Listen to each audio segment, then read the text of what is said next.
Billy Badass Butta, Griffin, you know, Bo Deuce Deuce, new YouTuber. We're doing it for the culture though. You feel me? Billy Badass Butta, you know, hashtag Chronic Over Corona. We on Instagram, Facebook. Nigga, I'm on Rumble too. You feel me? TikTok Live, TikTok Jive. Yeah, all that, nigga. Fuck Adam 22. He's 1 out of 12. No Jumper, more like 21 Jump Street. Fuck Whack 102. Yeah, let's go. Nigga, sometimes I just be wanting to say fuck the world, nigga. I don't give a fuck. Shoot it out with all these bitches, nigga. Bitches don't love me. Billy Badass Butta, nigga. Out here fight the world, nigga. Niggas throwing rocks and hide your hand. Fuck that, nigga. I'm the new YouTuber named Billy B. Billy Yale never had my teeth clean. The internet is stay divisive. I'm popping politics and niggas' vices. Fresher than BG and Man Scooby-Doo. Fuck Whack 100 and Adam 22. My bank account's finna catch the Holy Ghost, nigga. My bank account's finna catch the Holy Ghost. Let's go, nigga. We going up. Like, share, and subscribe, nigga. Yeah, let's get it.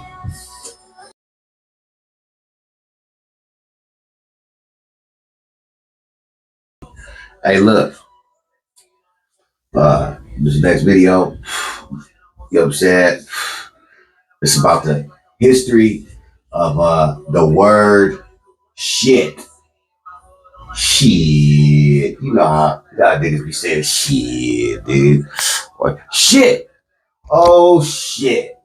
Or it could be, oh, that's some good shit. You know, shit is a word that we always use, man.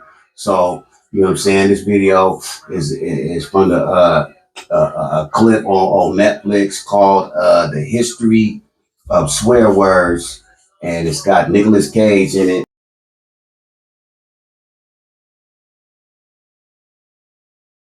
Experiment raises some interesting questions about why we swear, but also about how we swear.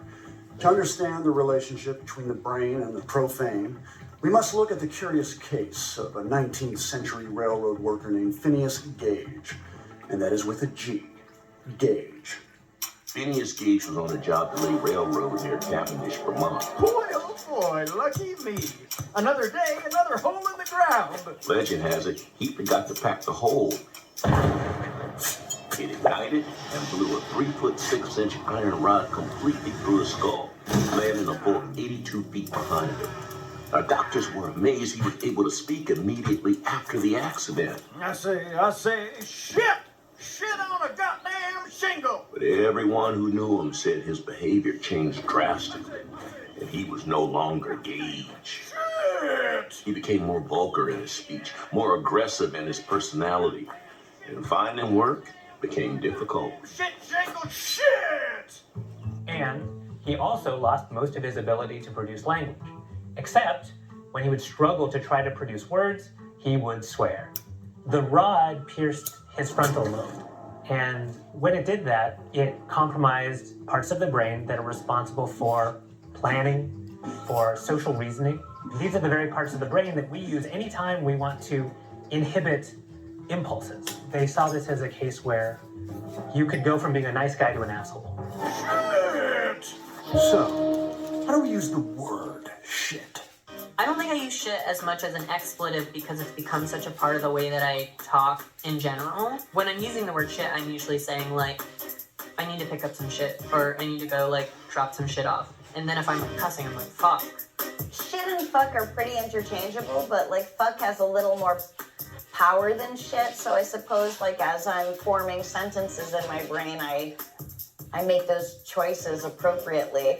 Shit is bringing a knife to a gunfight. You know, shit is also very effective.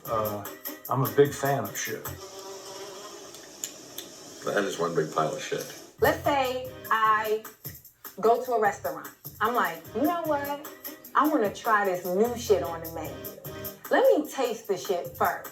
I call the waiter over and I'm like, is this the shit that I ordered? Because this shit don't taste like the other shit. The waiter is like, well, what shit you talking about? And I'm like, the shit that I ordered. And then he's like, shit.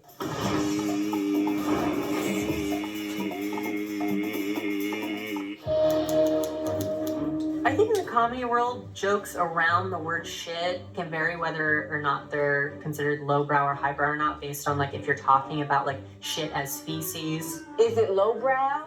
It depends on whose brow it is. I mean, you can't just say in one fell swoop that shit jokes are lowbrow. It might be brilliant. I just sharted. I don't know what that means. I tried to fart and all shit came out. I just sharted. I got up on stage talking my women's liberation bullshit. Them kids wasn't trying to hear that. Then I said, okay, who took a shit on the tour bus first? They died laughing. Potty humor can be pretty sophisticated. I think it's like kind of taking its own journey where people turn their nose up at it like it's unsophisticated and it's easy. Might be like New Yorker level stuff. It all depends on the context of it. Shit is in a class of cuss words all its own. Unlike desirable, fun words like fuck, pussy, and ass, shit is something virtually nobody wants. So how did shit become offensive?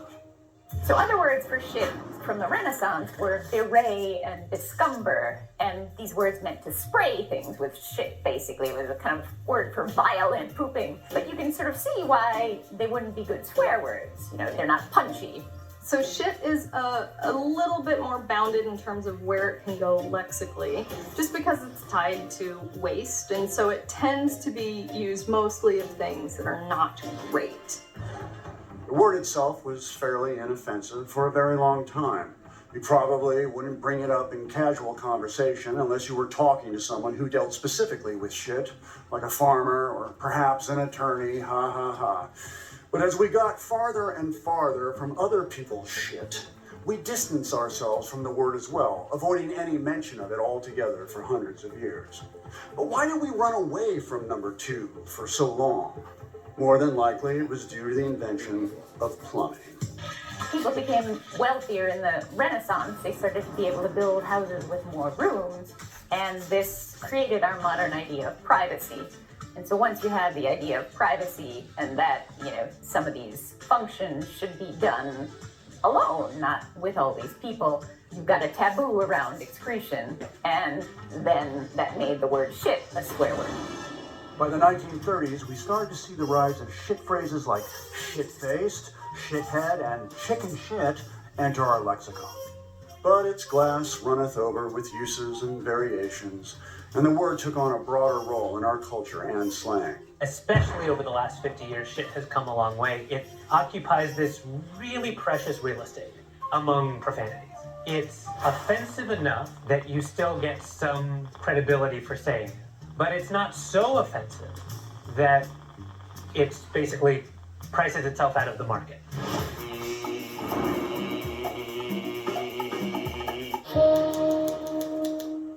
Dee Snider, lead singer of the band Twisted Sister, wore a tank top and plenty of product in the halls of Congress to defend artistic speech in 1985.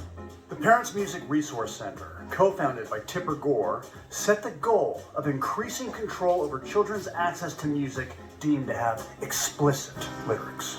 I have been asked to come here to present my views on, quote, the subject of the content of certain sound recordings and suggestions that recording packages be labeled to provide a warning to prospective purchasers of sexually explicit or other potentially offensive content, unquote. The result of those hearings? Parental advisory stickers. There was this momentum, this head of steam that Black culture had developed that Tipper Gore and a bunch of other people tried to stop with the parental advisory stickers. The parental advisory sticker to me was implicitly racist. And to all my friends, we all thought it was racist because it came about in the 80s when hip hop finally became a commercial force. It was no longer an underground thing. And I thought, no, this is a misunderstanding. This is a missed opportunity to have a conversation about where the culture is going. More conservative people try and invalidate people they disagree with by like pointing to their language as like vulgar, as if to say vulgar language is a sign of like a lack of education or intelligence or something like that. It was just, again, another fear of youth culture and black culture. I think it's all respectability, politics, and policing that perpetuate and uphold like racism. All these things that scare parents and scare Tipper Gore, all these things those records did were make kids want them more. It was like a fire sale sign in the suburbs.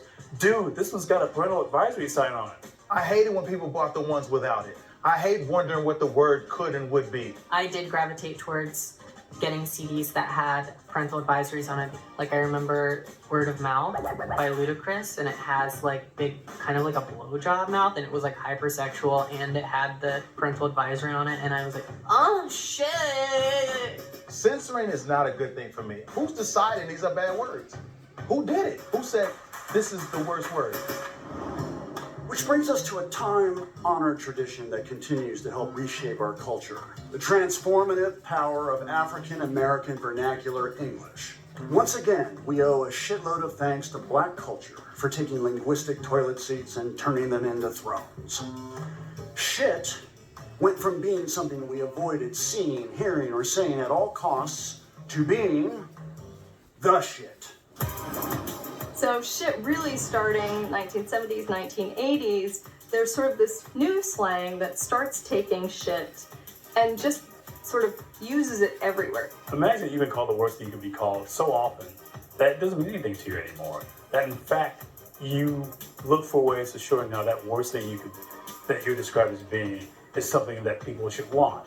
Now, if something is the shit, and this is how you differentiate between the good and the bad, that means it is excellent. It's kind of like taking that negative and inverting it. If somebody says, I'm the shit, I'm gonna be like, well, thank you so much. I'm glad that you recognize it. That's about taking the profane and making it sacred as far as I'm concerned.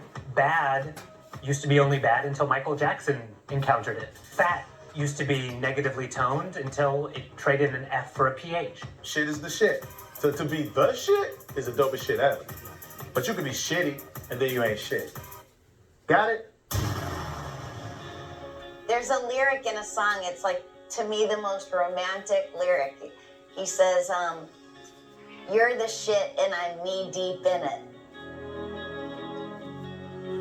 I think the word shit should be just a word. I think it's a regular word.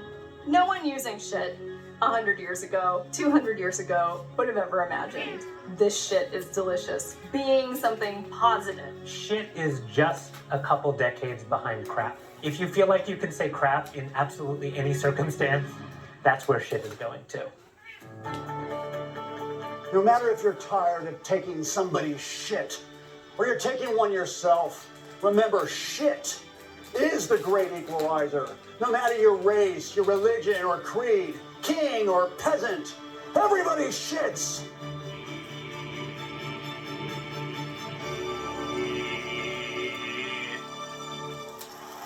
That's it.